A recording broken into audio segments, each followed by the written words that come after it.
Bueno,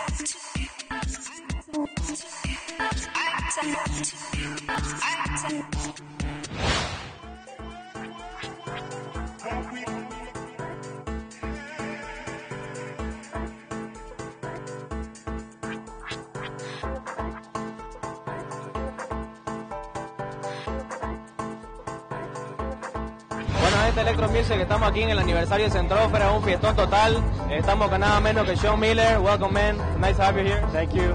So, what you been up to? Like, where you come? I heard you were playing like in Miami recently. I just played in Panama, Brazil. Now I'm here. Then I'm going back to Toronto to do a gig. Then Mexico City, Dominican Republic, Wisconsin. All over the world. Yeah.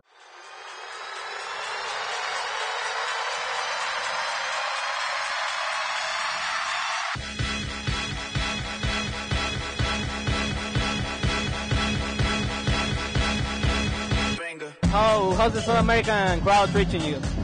So far it's great. I love South America. I play a lot in Central America, South America, and Mexico. And the people are really receptive to the music. It's different, like Central America and South America, crowd-wise, music-wise. I find that the people in Central America and South America, they have their Latin flavor. You know, they like their more Caribbean. So exactly, they like to dance. They like, you know, they're into rhythms and stuff. So there's a similarity like that. Do you prepare your set according to that, or do you arrive on a place and like, I feel like playing this?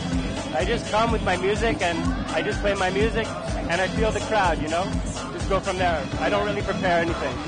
I've been hearing your tracks lately preparing for this interview, and I stumbled across Tinderman, and it's a funny story because I heard the song 1,000 times, didn't know it was yours until recently, so it was a big hit for you. Yeah, it was a huge hit.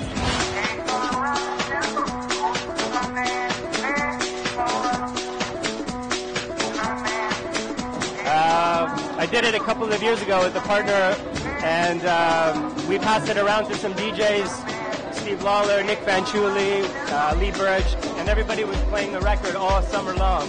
And it just started building hype on its own.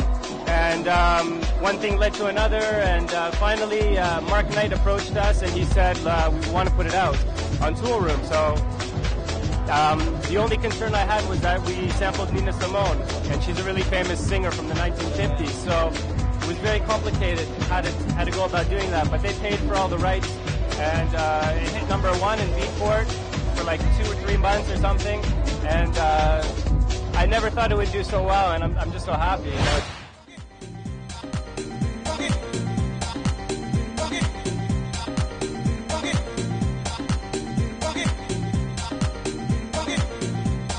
What are you expecting from tonight? Like you have seen the crowd, you have seen the place.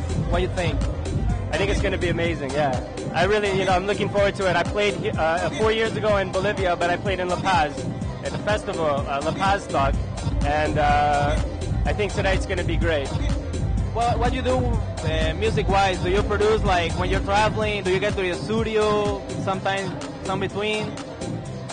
I'm always thinking about music every day, all day long. So, I could be walking down the street in Costa Rica and hear somebody playing like drums on the street, and I'm like, it makes me start thinking about music, and it inspires me. And I just take things from all different inspirations. So, what's next for you? Do you have some releases going on? Do you have the next tours?